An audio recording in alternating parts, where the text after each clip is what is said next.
The following program is a UWTV classic. From the University of Washington in Seattle, Upon Reflection.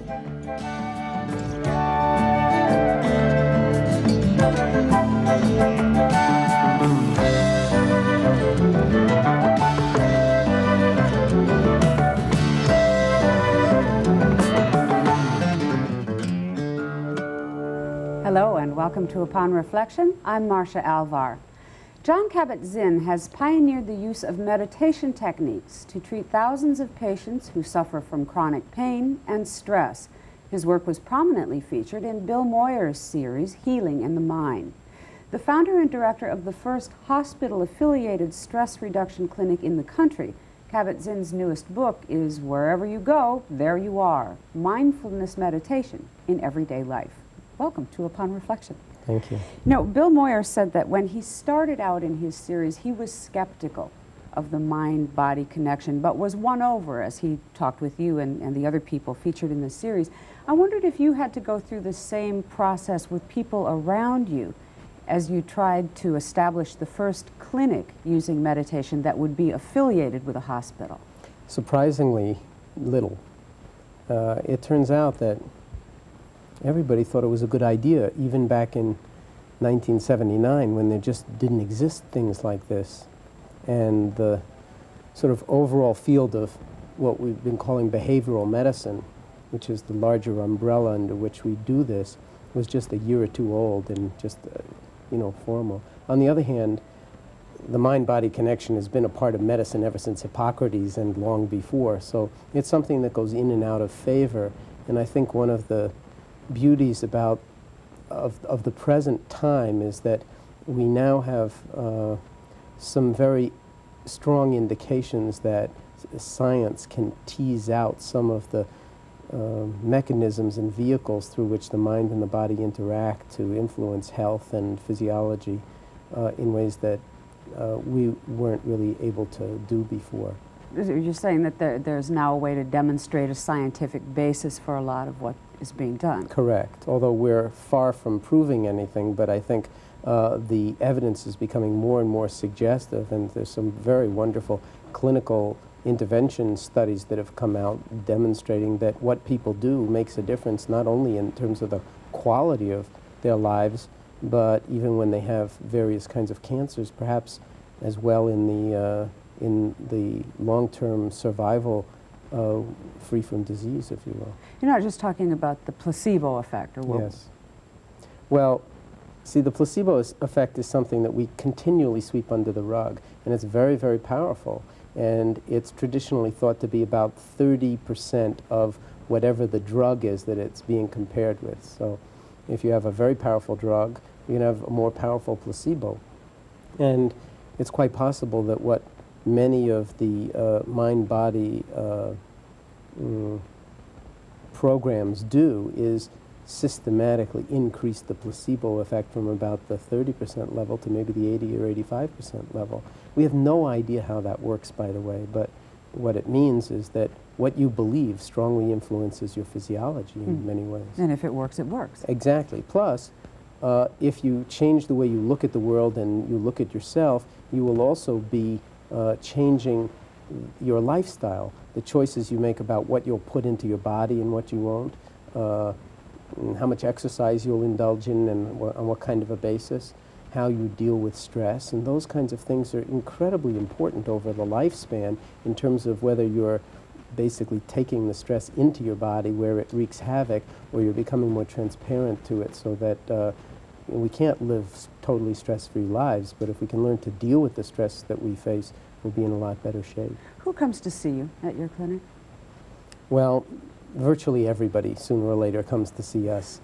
First of all, one of the interesting features of our clinic is that it's not oriented towards one specific disease entity, like, say, cancer or breast cancer or heart disease or AIDS or chronic pain or panic disorder. We see everybody.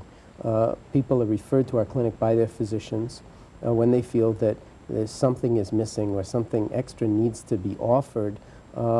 really as a complement to whatever their medical treatments are. That's interesting. You're a generalist in an era of specialization in Yes, medicine. it's a model that turns medicine in some ways on its head, and it's very surprising. And I point this out whenever I give medical grand rounds, that the traditional model of medicine suggests that you should identify what's wrong as best you can and then develop the kind of magic bullet that would specifically affect that particular problem.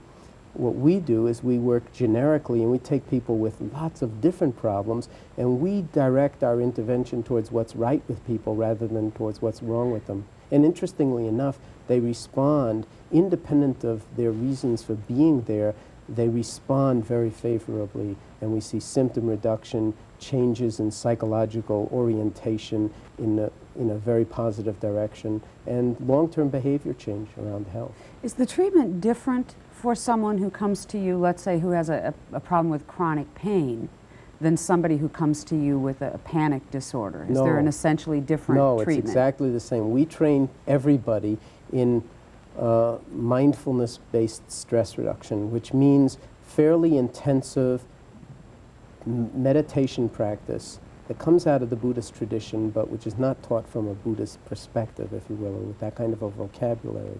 And everybody gets the same training, but part of their responsibility as a participant is to, in some way, figure out how to make it relevant to their own particular situation. So they're responsible in part for tailoring what they're learning. Absolutely, and the new model of medicine across the board is that it has to be much more participatory. We can no longer have this sort of auto-mechanic model of medicine where you drive your body in when it's broken down and the mechanics replace all the parts that are broken, and then you drive back out and you have no responsibility other than to pay the bill. Fix me, fix me. Right, exactly. But don't ask me to change my diet or exercise or do anything that might keep me out of the hospital. Our clinic, among other things, we see it as a vehicle for teaching people how to stay out of the hospital.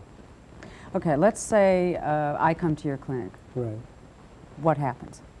Well, the first thing would be that you would be referred by a physician or other healthcare provider, and you would meet with either me or one of my colleagues, and I would ask you what brings you to the stress reduction clinic. And then I'd listen real carefully as you told me whatever it was that you wanted to share with me. And sometimes that takes an hour. I mean, and I'm willing to listen for as long as it takes to hear who you are and what you're doing here. And you could say anything from, I don't know, it's just my doctor's idea, I have no idea why I'm here. I think this is crazy. Which is not a terrific motivation for coming, to really being ready to do some work on yourself because you've gone through the medical system and you haven't reached a position of total satisfaction. Things are still in some way not satisfactorily handled. So I would challenge you or invite you, if you will, to take the stress reduction program as a challenge to see if there's not something that you could do for yourself by going through this training program that nobody on the planet can do for you. And that would be involved with mobilizing what we call your deep inner resources for learning, for growing, and for healing based on the practice of meditation and yoga, which really means not anything magical or mystical or Buddhist or, you know, Hindu, but simply a particular way of paying attention to your body, to your thoughts, to your feeling states, to stress in the outside world, and to many aspects of your life that ordinarily we just ignore completely or take for granted. A fine case in point would be your breath, for instance. Ordinarily, we don't spend a lot of time paying attention to our breathing. I mean, unless we can't breathe, right? All it takes is a fraction of a second not being able to get a breath in, and the breath becomes very, very interesting and important. But the way we teach mindfulness meditation, the breath can be a very beautiful starting avenue for recentering yourself in the present moment and calming down, so to speak, without trying to. It just happens automatically. One of the things that I've read about in your book that you do early on is something called a body scan. Yes. And what's that? The body scan is where you would lie down on the floor or on the bed or whatever and take a 45-minute Greyhound bus tour through your body, starting out on the toes of the left foot. At least it's 45 minutes if you were in our clinic. and going right through the entire leg and then down to the toes of the other foot and up. And it would be basically perceiving from moment to moment the sensations in various parts of your body, breathing with them, holding them in awareness, and then watching them dissolve as you move, say, from the ankle up to the shin, and then from the shin into the knee, and then from the knee to the thigh. As you're doing this, I guess I have this image in my mind of somebody who's just going, I don't get it. You know, Right. why am I doing this? And I'm sure you have people who feel that way. Why am I lying here? What does this have to do with making me feel better? And what do you tell people?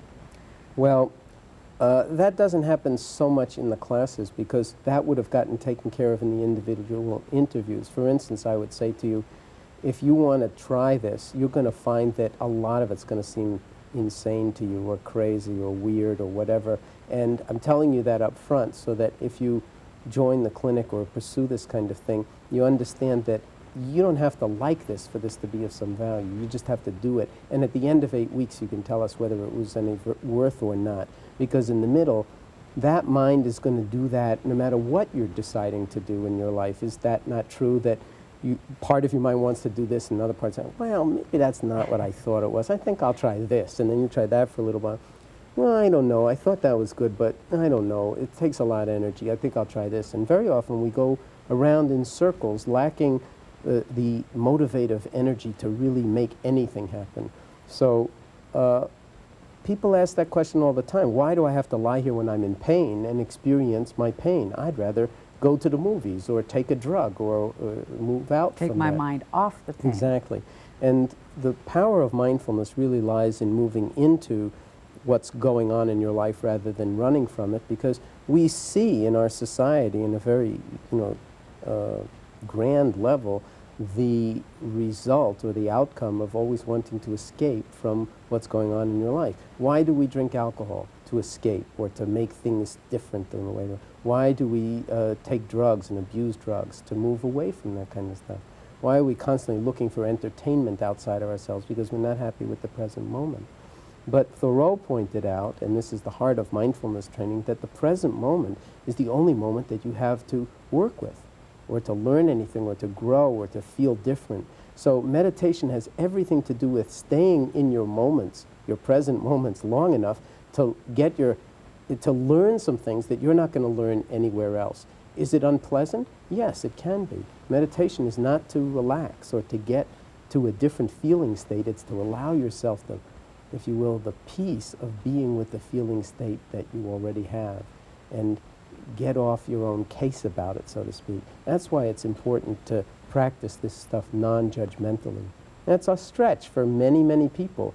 But what we're finding actually is that most people who hear it in this kind of a mainstream fashion really connect with it like ducks to water, because the body and the mind and our lives are really starving for a certain kind of authentic connection that you can't get anywhere else from except from inside oneself. When I was reading descriptions of mindfulness meditation, the it that we keep talking Right. about and have yet to really The big define, it seemed to me in some senses that you were teaching people how to, in a sense, pull away and be able to look as something is happening and evaluate in a sort of dispassionate way, instead of reacting immediately with an emotion or a preconceived idea Correct. of what's happening. Correct. It's dispassionate, but it's not unfeeling. And again, this is subtle, and we could talk about it forever, but until you practice, it really has no meaning. Maybe a way to get at this, you work with a lot of different types of people, different Yes. groups of people, and maybe you could explain what happens with each of them. For example, you worked with Olympic athletes from Yes. this country, the 1984 Olympic rowing team. We're also training an NBA basketball team at the moment. Which team? Not telling you. That's probably the Knicks, but that's another subject. Okay, athletes and meditation. How does it work and what does it do for them? Okay. Well, here's a particular twist, because, of course, athletes want to win. You know, the purpose of competing is to win. But on a deeper level, the real engagement in athletics or in sports is to go out there and give your all and do your best, because you're not going to win all the time. That's why we look at percentages, because we know no one's going to be 100% all the time. And everybody's aware that at the highest levels of competition, if your body is functioning the way it's supposed to, you invariably lose because of lapses of mental concentration or awareness, or you just give out. Like, let's say it's an endurance sport like swimming or rowing, which is the one that I have the most familiarity with. It's incredibly painful. You're sprinting towards the finish line, the body's screaming out to stop, and you don't want to cross the finish line with one stroke left over. You want to be absolutely perfect in your timing to be exhausted when you cross the finish line, not one stroke before or one stroke after. And mindfulness can really help you let go of the thoughts in your mind that are screaming out to you to stop, so that you actually are in touch with greater, deeper resources of energy for endurance and for concentration than you would have otherwise. And how do you get athletes to do that? It was no problem at all, because they well understand that you can pump iron until you're blue in the face. And why is it, in fact, that we spend so much time doing physical training but never do any mental training? Well, anybody who reaches the national team level or the world-class level understands that it makes a lot of sense to combine mental training with physical training. As long as you're doing this, why not do that mindfully and train the mind as well as the body? Another image that people might have about meditation is that it's done by the well-heeled who have plenty of time to sit around and navel gaze and do this and that and the other. I was interested to read that in 1992 you opened a clinic in a low-income neighborhood in Worcester, Massachusetts. Yes. And We've talk been about the working for the clients you past see 2 there. years in an inner city context with a largely Hispanic population. We've been teaching this whole thing in Spanish as well as in English. We offer free on-site daycare and free door-to-door taxi transportation, and the program is also free. So we've basically eliminated most of the barriers that people would say, well, I can't make it to this thing, or it's just not going to fit in my life. And what we find is when we do that, that people that are very far from the sort of economic middle class, if you will, or who have had the benefits of middle-class education, again, find this practice to be incredibly valuable, even though it's culturally quite a stretch for them and they've never heard of it before. There's something that we are finding that is so powerful about attending in the present moment over a sustained period of time that it really transcends some of the sort of differences that we often make between different kinds of people. There's a story that you use in your book that may illustrate for anyone who's still having kind of a hard time getting a hold of this concept what it means when you talk about being in the moment, and that's the story about the Kidd Observatory outside of Tucson. Okay. Well, this actually is a story that comes from Victor Weisskopf, who's a high-energy physicist from MIT. I knew him when I was at MIT, and in his book, The Joy of Insight, he tells this wonderful story of having been invited. He's a grand old man of physics. You know, he studied with Bohr, and he's from Europe, and really extremely well-respected physicist who was the director of CERN. And at a certain point, he was invited to give a series of physics lectures at the University of Arizona, which runs the Kidd Peak Observatory. So he said, lovely, I'd be happy to come, and while I'm there, could you please arrange a visit to the Kidd Peak Observatory, because there are some celestial objects that I would love to get a chance to look at through that telescope. And they wrote back saying, well, we're sorry, but no one ever looks through that telescope. We're much too busy doing electronic and photometric measurements, so it won't be possible for you to actually look through the telescope. So he wrote back saying, well, in that case, I'm sorry, Thanks, but I'm no not able to come and give my series of lectures. So they straightened it out right away, and he found himself being driven up one night to the top of this mountain where this wonderful observatory is, and he sat in the cage where you sit at the end of this long telescope, and whoever controlled it was showing him Saturn and the rings of Saturn and the moon and whatever it was that he wanted to look at. And he was in seventh heaven because, you know, the magnification is such that you really see it in a way that you never, ever see these worlds. And he was conscious as he was sitting there in the cage gazing out at the stars and the planets that there was kind of a buzzing in the background. And he came to look around and saw that the dome was filling up with people. And it turned out that it was all of the astronomers who work at the Kitt Peak Observatory who were coming when they heard that he was looking through the telescope so that they could get a chance to look through their instrument for the first time. For the first time? For the first time. And the reason I include this story in the book is that Weisskopf was talking about the value of direct seeing and direct contact. And what meditation is all about is getting out from under the sort of veil of our own thinking. I like this, I don't like this, this is stupid, this is wonderful. I wish I was here. I wish I was here, I should have been there. East Coast is better than West Coast is better than East Coast. And just let it be for a moment. Find a moment of direct perception of what actually is. And that's something that we can bring into every aspect of our daily life. It doesn't mean necessarily just going up to see wonderful things in a telescope, but to in each moment, to encounter that moment fully, even if it's not a pleasant moment. And this is, again, something that we have a hard time with. We run away from pain. This is We supposed run to be away blissful. from stress. Exactly. And people don't understand that the bliss is embedded in the pain, and that when we're not trying to make the pain go away, but you can work with it in such a way that you change your relationship to it, and it becomes your teacher in many ways, and it no longer has to erode the quality of your life. You mentioned that you knew Weisskopf at MIT, and here you have a PhD in molecular biology from MIT, and I was trying to figure what's the path from that to what you're doing now? It's too impossible to explain.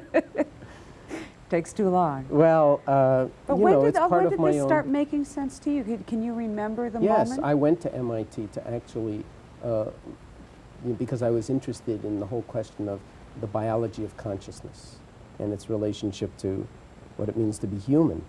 And that's a pretty big thing. You don't get to study that at MIT, you know, although artificial intelligence sort of now is looking in that direction. There are very interesting computer simulations called artificial life now that are moving in that direction. What does it actually mean to be alive? Maybe you don't even need to have a nervous system or a body, you know, to have that kind of behavior. But in terms of human beings, which was where my interest lay in biology, I rapidly saw that I had to get into biophysics and then molecular biology in order to sort of really lay the foundation for any other work. But at the time that I was there were all sorts of people coming through town who were talking about meditation from one, you know, vantage point to another. And so I had the opportunity to really listen to them and hear how to approach consciousness, if you will, from the inside through traditions that are 5,000, 10,000 years old. So they might have something to say that would be relevant to the sort of scientific view of it, if you will, from the outside, and to try to understand how both of those might come together in a single person. So I started practicing meditation myself in those days. And over time, came to feel that no one was really looking, or very few people were looking with any kind of sort of scientific or medical orientation at the whole question about whether some of these more Eastern, quote-unquote, methods might not have some profound relevance in our lives in the West, and might not have something to show us that would be interesting to investigate scientifically. What's the difference between meditation and psychoanalysis, for example? Is it a religion? I mean, all of these things seem Is to have... psychoanalysis a religion? Yes, I would say it is. No. Is meditation a religion? No, Are they meditation- interrelated in some way? No, and in the last chapter of Wherever You Go, There You Are, is called, Is Mindfulness Spiritual? And the way I address that question is to say, well, I don't know about the word spiritual. I try to avoid it as much as I can because everybody means something different by the word spiritual, and very often you think, well, I'm spiritual, but you're not spiritual, which is not That's very not a very spiritual thing to say. And the way I feel about it is somewhat the way the Zen people look at things, and that is like, they say everyday mind is Zen mind, that ordinary and extraordinary are both embedded in each other. So is it spiritual, for instance, that women have babies? To give birth. Is that a spiritual experience or is that an ordinary experience? Well, ask any mother and she'll tell you there's nothing ordinary about giving birth. But every single person on the planet has come through that route, so to speak. So it's ordinary and it's extraordinary. And when it's your baby, you know it's extraordinary. The other babies, they're just ordinary. Is meditation for everybody? I think that, I'm not sure. I think that it is, but I think that we have to find our own. Everybody has to find their own. For some people, running is a form of meditation. I heard a woman yesterday in San Francisco who was explaining that her mother used to choose to hang out the laundry on the line rather than to run it through the dryer because it gave her an excuse to slow down and to be present while she hung them up. And she actually was meditating on each of her children as she hung up their clothes. I think that's quite extraordinary. You can do chopping vegetables meditation. You can do making the bed meditation. You can do vacuuming under the bed meditation. You can do making love meditation. I mean, there are very few human activities that wouldn't benefit, it seems to me, from your presence while they're happening. There are some that might be arguable, but it seems to me that for the most part, it's important to know that a lot of the time we're living in our thoughts.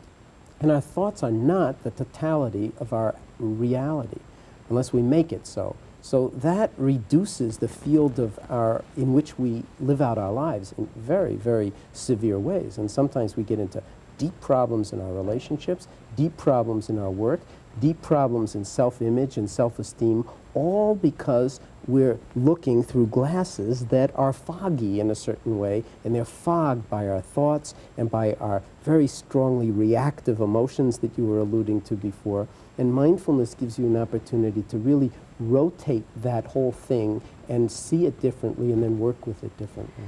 We began this conversation talking a little bit about skepticism, and I'll end it the same way, quoting one of my favorite lines from your book about meditation, saying, well, just try it for a few years and see how you like it. Right. Jon Kabat-Zinn, I want to thank you so much for being a guest on Upon Reflection. Your new book, Wherever You Go, There You Are. Thanks It seems again. to be that way. To see more UWTV classics, visit uwtv.org/classics.